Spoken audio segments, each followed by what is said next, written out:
Single screen, triple screen, or ultra wide? Those are the three questions that we got today. We're going to break down into this tech video and kind of cover the pros and cons of each one and what I personally think is the overall best. So stay tuned.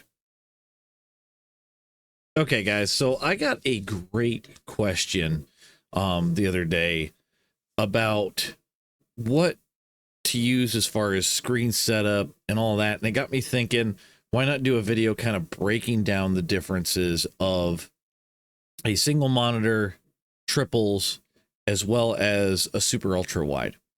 I don't own a super ultra wide personally, so I had to have Diesel Weasel give me a hand with that. So thank you to him for getting the video that I needed for using the super ultra wide.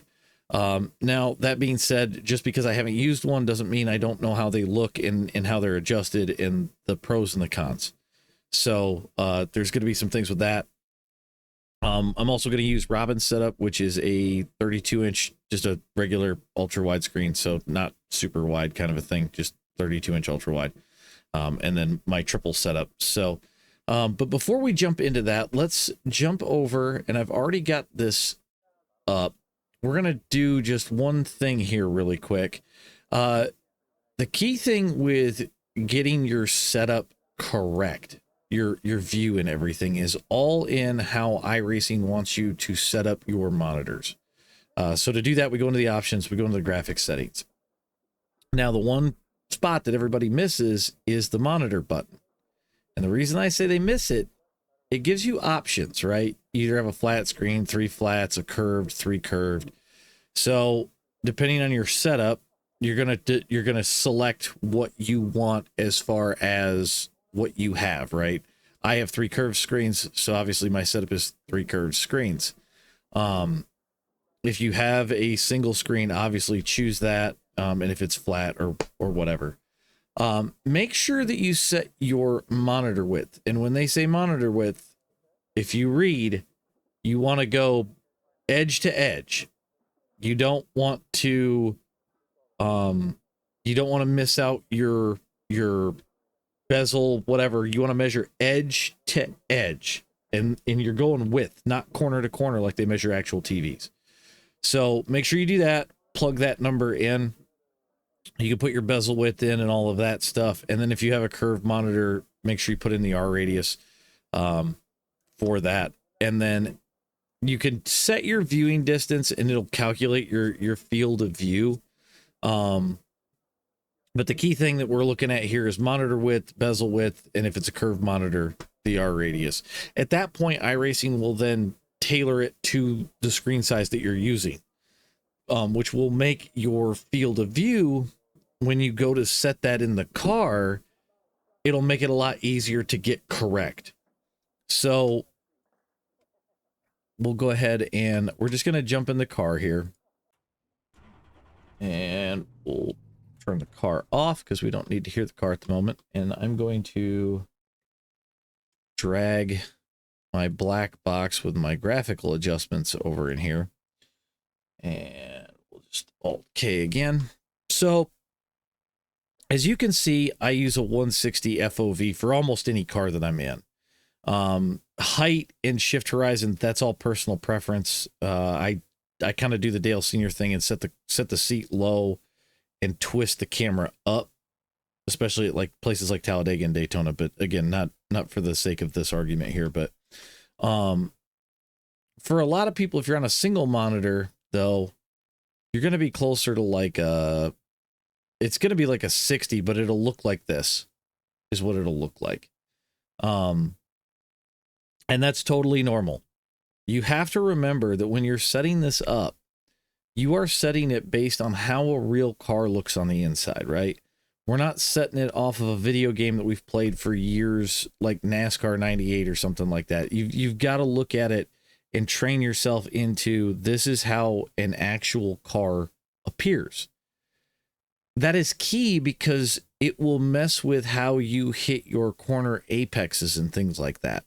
So if you're too far away, like if we zoom all the way out here, and I've seen this recently, I'm not going to say who, but if we're at like 180, everything looks like it's zoomed way far away. And now being able to see our corner apex and hit it is going to be a lot harder, especially if we're doing road racing. And all because we wanted to be able to see the full windshield. We don't necessarily need to be able to see the full windshield to do what we need to do. If you're on a single monitor, there's great tools in Race Labs that I've covered with the flags and stuff like that, that is very handy. So I like to, we're going to click this back down, and we're going to set mine back to 160. And I know you guys can't see it, but if I'm at 160, right now, the steering wheel that's on screen is in line with the steering wheel that I have in my hand right here. And everything looks as if I'm in the car. So when I look right, I can see out that side. If I look left, I can see out that side. It's totally normal. You're going to be able to see everything you need to be able to see. Now, I'm going to put some different views on screen that we're going to compare to, and I'm going to kind of cover the positives and the negatives. So you'll see both, or well, you'll see all three views, and we'll kind of cover it. So let's go ahead and do that. Now this is going to be primarily the setup that most guys are running, or most people are running. It gives you a good view. You still have your options with your Z and your X to look left and right, so you can easily do that. Obviously, you're restricted if you don't want to hit keys while you're driving.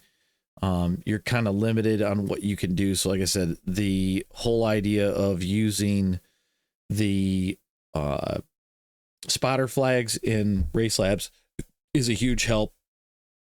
I know it works well for Robin. I mean, she's gotten to 2,500 in iRating, so it definitely does the job. I do feel like, though, you get a little bit more immersion and a little bit more, you get a little bit more view, obviously, out of the other two options. Now, single monitor is nothing to scoff at. There's a lot of guys that do great on it, and if you're limited on space, it is a huge deal. If you can try to get an ultra wide, I wouldn't go for, say, like a 24-inch single flat monitor that's not wide. Obviously the wider is going to be better here. So, you know, a single monitor, pretty decent little setup, and space wise works great. Okay. So now the next setup we have is my triple monitor setup.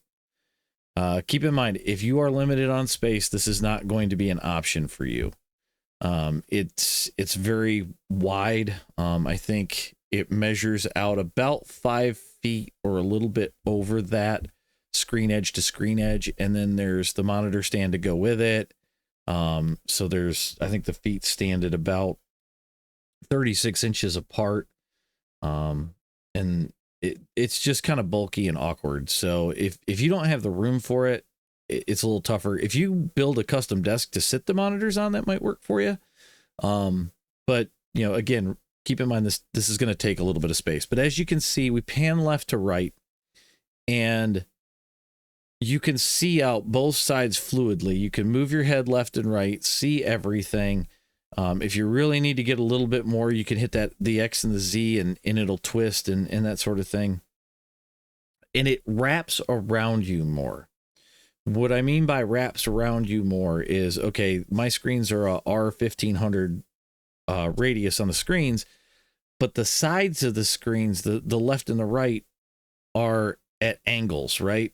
So think of it as you're looking through a bay window in your house. A bay window is going to offer you more view left and right, because now we can see around the wall. Whereas if you had a flat window, you can't look out and see the side of your house, right? So think of the viewing area on a triple setup as a bay window in your house. Now, this is where things differentiate between the ultra wide and the triples. Okay, so we're going to kind of cover a little bit of both here for just a second. With the triples, it wraps more. With the ultra wide, you're still stuck at a certain R radius, as you're going to see here in this clip that Diesel got me. It's a lot flatter, right? Which, okay, we've spent this money on a super ultra wide. They're usually about $1,000. And we're not getting enough wrap around. So I've seen where guys have added 2 monitors on each side of the super ultra wide to get that wrap effect so they can get around the edge more, right? But then, okay, we're in it for even more money. Whereas if maybe we went triples, as long as they're all 3 the same monitor, I mean, you can do triples for $300-400. You know, you don't got to go super expensive. Don't be afraid to use refurbished gear from like ACER or whoever. eBay's got great deals on stuff like that. Now the single ultra wide is great if you have the desk width, but you don't necessarily have the desk depth. So you can get a wider view and it helps. It's great. I just don't know if the cost makes it worth it. So it's something to think about, right? You still get the left-right view that you would with triples or a single, so that's not an issue there. You just don't have that, like I said, that wrap around your head to where you have to move less, right? And that's the whole goal, is ease of viewing. And again, there's some other weird settings with the super ultra wide. I've talked to Diesel about it, that you got to make sure that you do the same thing to triples, but I don't know.